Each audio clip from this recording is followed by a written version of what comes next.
जैसा कि आपको पता चल ही चुका होगा कि आईबीपीएस आरआरबी में वैकेंसी आ चुकी है, जिसमें multipurpose assistant, then scale first, second, third, इसके लिए वैकेंसी आई है। और बैंकिंग में एकमात्र ऐसी एग्जाम होती है जिन बच्चों का इंग्लिश वीक होता है वो इसमें हिंदी ऑप्शनल में ले सकते हैं। तो जिन बच्चों का इंग्लिश खराब होता है वो चाहे तो हिंदी में भी, मतलब हिंदी वाले सब्जेक्ट के भी एग्जाम दे सकते हैं।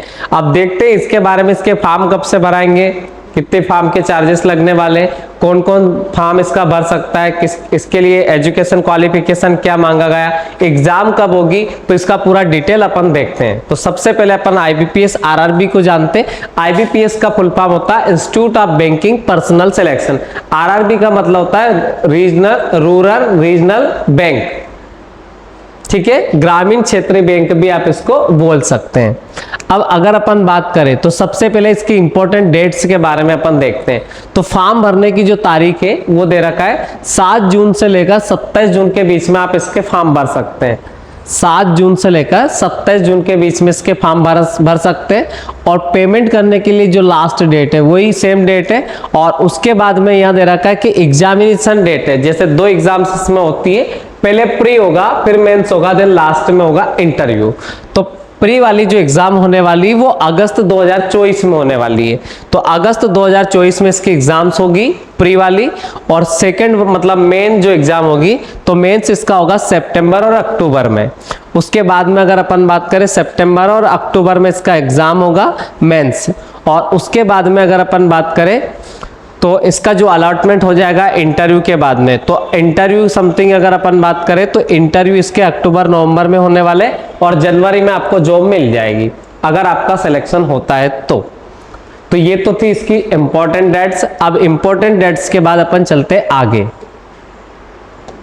ये इसका इंडेक्स दे रखा है, पर अपन सीधे जो इंपॉर्टेंट है वो सारी चीजें अपन देख लेते हैं।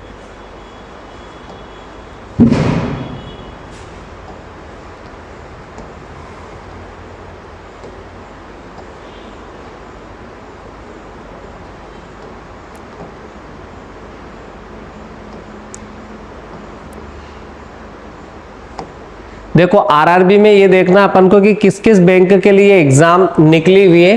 तो ये आपको दिखाई दे रहा होगा कि आंध्र प्रदेश से लेकर हर स्टेट में अलग अलग बैंक्स होती है। पर जैसे अगर अलग अलग स्टेट के हिसाब से आप यहाँ चेक कर सकते हैं। और जैसे अब हम मध्य प्रदेश से आते हैं तो मध्य प्रदेश में कौन कौन सी बैंक है, तो ये मध्यांचल बैंक यहाँ पर दिखाई दे रहा होगा, मध्यांचल ग्रामीण बैंक, मध्य प्रदेश ग्रामीण बैंक, और उसके बाद में 2 ही बैंक आपको मध्य प्रदेश में दिखाई दे रही है। तो आप जिस स्टेट के आते हैं आप उस स्टेट के बारे में यहाँ से देख सकते हैं। अब इसका जो क्राइटेरिया क्या है, क्या क्या योग्यता इसमें मांगी है, तो वो अपन देखते हैं।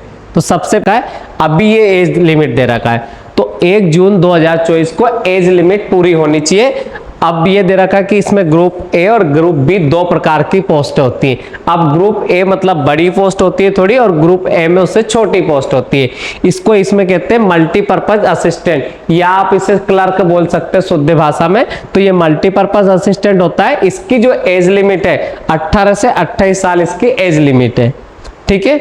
अब यहाँ ये भी दे रखा है कि कोई बंदा है जो 2/6/1996 से और 1/6/2006 के बीच में पैदा होना चाहिए। मतलब 1/6/2006 के बाद में पैदा हुआ है तो वो भी फॉर्म नहीं भर सकता, और 2/6/1996 के पहले भी कोई पैदा हुआ है तो वो भी इसमें फॉर्म नहीं भर सकता। अब बात करते हैं ग्रुप ए में। ग्रुप ए में 3 पोस्ट होती है। ये होती है स्केल फर्स्ट, स्केल सेकंड और स्केल थर्ड। ये होती है असिस्टेंट मैनेजर, इसको बोल सकते हो, ये मैनेजर, और ये सीनियर मैनेजर। ये अलग अलग पोस्ट होती है। तो इसके लिए जो एज लिमिट दे रखी वो एज लिमिट दे रखी इसके लिए 18 से 30 साल। इसके लिए स्केल 2 के लिए दे रखी 21 से 32 साल, और सीनियर मैनेजर के लिए दे रखी 21 से 40 साल। अब 18 से 30 के बीच के लिए यह दे रखा है कि 3/6/1994 से 31/5/2006 के बीच में पैदा होना चाहिए। दूसरा स्केल 2 के लिए जन्म किस किस के बीच में होना चाहिए, 3/6/1992 से लेकर 31/5/2003 के बीच में पैदा हुआ हो। और यहाँ दे रखा है इसमें कि 3/6/1984 से लेकर 31/5/2003 के बीच में पैदा हुआ, तो वो बंदा इसमें फॉर्म भर सकता है। अब यहाँ दे रखा है रिजर्वेशन, किसको किसके लिए कितना रिजर्वेशन है। तो रिजर्वेशन की बात करें तो SC ST के लिए 5 साल की यहाँ पर छूट है।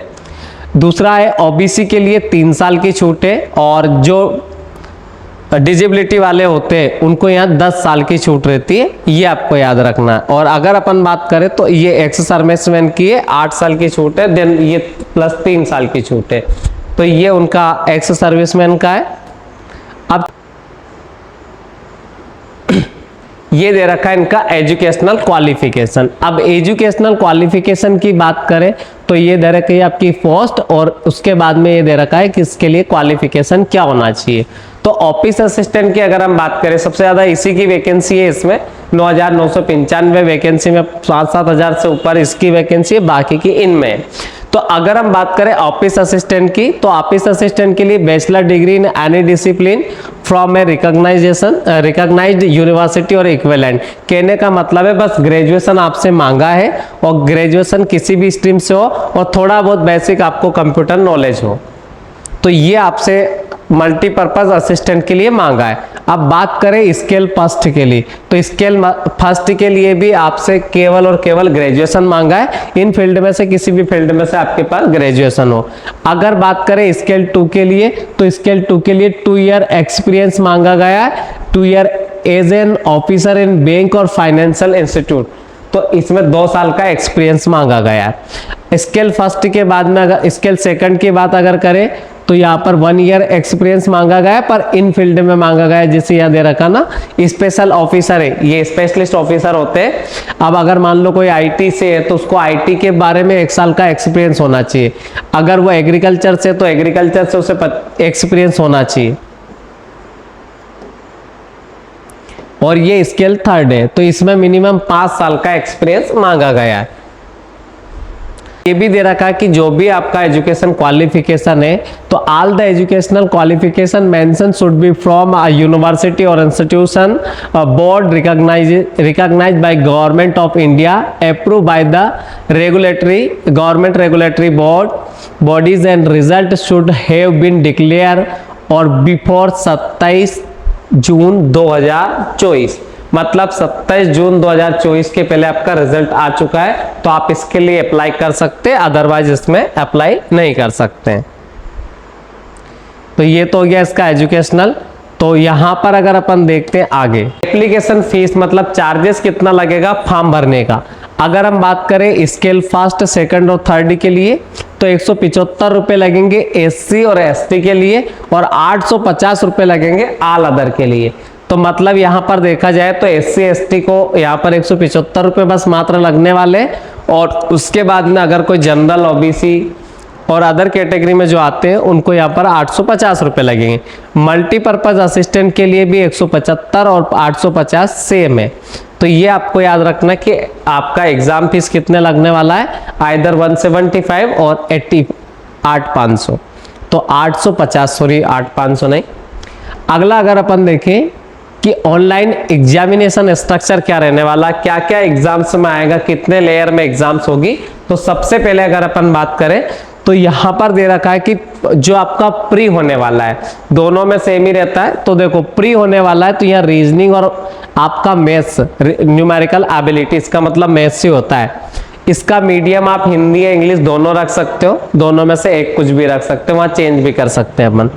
नंबर ऑफ क्वेश्चन 40-40 आएंगे दोनों के, और मैक्सिमम मार्क्स जो आपको मिलेगा वो 40-40 मिलेगा। यहाँ पर दोनों का साथ में टाइम मिलने वाला है 45 मिनट, मतलब 80 क्वेश्चन यहाँ पर रहने वाले, और आपके समय आपको दिया जाएगा यहाँ पर 45 मिनट। प्री वाला जो एग्जाम टेस्ट होगा आपका, उसमें केवल मैथ्स और रीजनिंग आएगा, इसके अलावा कोई सब्जेक्ट नहीं आएगा। स्केल फर्स्ट में भी सेम दे रखा है, वो का वही पैटर्न रहने वाला है, बस स्केल फर्स्ट में थोड़ा लेवल बढ़ जाएगा। अब अगर इनके मेन एग्जाम की अगर हम बात करें, तो मेन जब एग्जाम्स होगा, जैसे आप जब प्री क्वालिफाई कर लेंगे तो प्री के बाद में जब आपका सेकंड वाला एग्जाम होगा तो उसमें रीजनिंग आएगी, कंप्यूटर नॉलेज आएगा, जनरल अवेयरनेस मतलब करंट अफेयर आएगा, और हिंदी और इंग्लिश में से आप एक लैंग्वेज चुन सकते हैं। अगर आपको लगता है कि हमारी इंग्लिश अच्छी है तो हम इंग्लिश ले सकते हैं, अदरवाइज आप चाहे तो यहाँ पर हिंदी भी ले सकते हैं। ये दे रखा है न्यूमेरिकल एबिलिटी, इसका मतलब हो जाएगा मैथ्स। कहने का मतलब 200 क्वेश्चन रहेंगे, 200 नंबर रहेंगे। टाइम इसके लिए अलॉट होगा 2 घंटे का, तो समय इसमें 2 घंटे का दिया जाएगा, और क्वेश्चन 200 रहेंगे, और इसके लिए नंबर भी कितने आने वाले 200। अब देखो रीजनिंग 40 क्वेश्चन रहेंगे 50 नंबर के, और मैथ्स के भी 40 क्वेश्चन रहेंगे 50 नंबर के। बाकी जो आपको कम रहने वाला है वो रहने वाला कंप्यूटर के 40 क्वेश्चन रहेंगे, पर नंबर के रहेंगे वो 20 के। बाकी के सब इंग्लिश 40 की आएगी, 40 नंबर की रहेगी, और उसके बाद में आपका जनरल अवेयरनेस 40 क्वेश्चन आएंगे, 40 ही नंबर के रहेंगे। तो प्री में आना है केवल मैथ्स और रीजनिंग, और उसके बाद मेंस में आना है मैथ्स भी आएगा, रीजनिंग भी आएगा। मैथ्स और रीजनिंग 50-50 के आएंगे, कंप्यूटर 20 का आएगा, बाकी का जो करंट अफेयर है वो 40 का आएगा, और उसके बाद में अगर अपन देखें हिंदी या इंग्लिश में से वो भी 40 का आएगा। ये आपके स्केल फर्स्ट के लिए सेम प्रोसेस है इसमें भी। तो ये हो गया इनका एजुकेशनल क्वालिफिकेशन और इसका सिलेबस। अब देखो सबसे पहले अगर अपन बात करें तो ये आपके स्केल सेकंड के लिए भी सेम प्रोसेस रहना है। हाँ, इनकेस में प्रोफेशनल नॉलेज पूछा जाएगा तो वो इसका प्रोफेशनल नॉलेज यहाँ दे रखा है कि इसमें तो आपको जैसे कोई फाइनेंशियल अवेयरनेस मांगा जाएगा, अगर कोई जनरल बैंकिंग ऑफिसर है तो ये चीज़ याद रखना, उनका प्रोफेशनल नॉलेज पूछा जाएगा, ये स्केल सेकंड के लिए। और ये आपके स्केल थर्ड के लिए, जो इसके लिए एलिजिबल है तो वो आप फॉर्म भर सकते हैं। यह दे रखा है कि पेनल्टी फॉर रॉन्ग आंसर, ठीक है, यहाँ पर प्री में भी होगा और मेंस में भी होगा। तो there will be penalty for wrong answer mark in the objective test for each question for which a wrong answer has been given by the candidate 1/4 either 0.25। कहने का मतलब अगर आप 4 क्वेश्चन करते हैं जिसमें से मान लो आपने एक क्वेश्चन गलत करा और 4 सही करे, या 4 गलत करे और 1 सही करा, ऐसे समझिएगा। एक क्वेश्चन आपने सही करा तो 1 नंबर मिलेगा, और 4 आपने गलत कर दिए तो 0.25 के हिसाब से आपका 1 नंबर कट जाएगा। मतलब 1 सही करने का 1 नंबर मिलेगा और 1 गलत करने का 0.25 कम हो जाएगा। तो नेगेटिव मार्किंग यहाँ पर कितनी है, 25% है। कट ऑफ मार्किंग यहाँ दे रखा है कि जो कट ऑफ रहता है वो डिपेंड करता है कि उसमें कैंडिडेट कितने हैं और आपका कट ऑफ कितना गया, एग्जाम का लेवल क्या रहा है। तो हर बार कट ऑफ स्कोर इसका अलग अलग रहने वाला है। प्री का नंबर इसमें जुड़ता नहीं है, प्री क्वालिफाइंग नेचर का होता है, और जो मेंस होता है उसका नंबर के आधार पर इंटरव्यू कॉल आते हैं, और इंटरव्यू के बाद में आपका मेरिट लगता है। ये आपको गाइडलाइन दे रखी है कि गाइडलाइन फॉर स्कैनिंग और अपलोड डॉक्यूमेंट। आपको अपने जो डॉक्यूमेंट है उसमें क्या क्या अपलोड करना है, कैसे अपलोड करना है, क्या स्कैन करना है, ये दे रखा है। Before applying online a candidate will be required to have a scan digital image. किसकी, एक तो फोटोग्राफ चाहिए डिजिटल इमेज में, सिग्नेचर चाहिए, लेफ्ट थंब इम्प्रेशन चाहिए, हैंड रिटन डिक्लेरेशन चाहिए, सर्टिफिकेट चाहिए जो उसके लिए रिक्वायर्ड है। अब फोटोग्राफ की बात करें तो फोटोग्राफ में क्या चाहिए, 4.5 x 3.5 सेंटीमीटर का उसका साइज चाहिए फोटोग्राफ का, मतलब पासपोर्ट साइज फोटो चाहिए। अब यह दे रखा है कि फोटोग्राफ मस्ट ए recent passport style colour picture, मतलब अभी हाल ही का फोटोग्राफ आपका होना चाहिए यहाँ पर। और उसके बाद में आपको यह दे रखा है कि make sure that the picture is a colour taken against a light coloured preferably white background, मतलब आपके जो फोटो है उसका बैकग्राउंड कैसा होना चाहिए, व्हाइट होना चाहिए, और आपका जो चेहरा है वो क्लियर आना चाहिए उसमें। उसके बाद दे रखा है look straight at the camera with relax face, आपको कैमरे की तरफ देख के फोटो खींचना, नहीं तो सेल्फी वगैरह आपने देखा होगा। उसके बाद में यहाँ दे रखा है उस पर शैडो वगैरह नहीं आना चाहिए, ये सारी चीजें है। उसका पिक्सल अच्छे होने चाहिए, 200 से 230 के आसपास समथिंग होना चाहिए। उसकी जो साइज है वो 20 KB से 50 KB के बीच में आपको रखना है। 50 KB से ऊपर का वो अपलोड नहीं होगा और 20 KB से कम का भी वो अपलोड नहीं होगा। अब फोटोग्राफ के बारे में पूरा का पूरा दे रखा है, उसके बाद में आपको क्या करना है फोटो के साथ और क्या नहीं करना है। देखो यहाँ पे स्पेशली समझा रखा कि ये कर सकते हो। Ensure that the photo is capture again the background and there is adequate light, मतलब अच्छी पर्याप्त लाइट हो और आपका बैकग्राउंड जनरली व्हाइट होना चाहिए। उसके बाद look straight at the webcam, तो कैमरे के सामने देख के फोटो खिंचवाना है।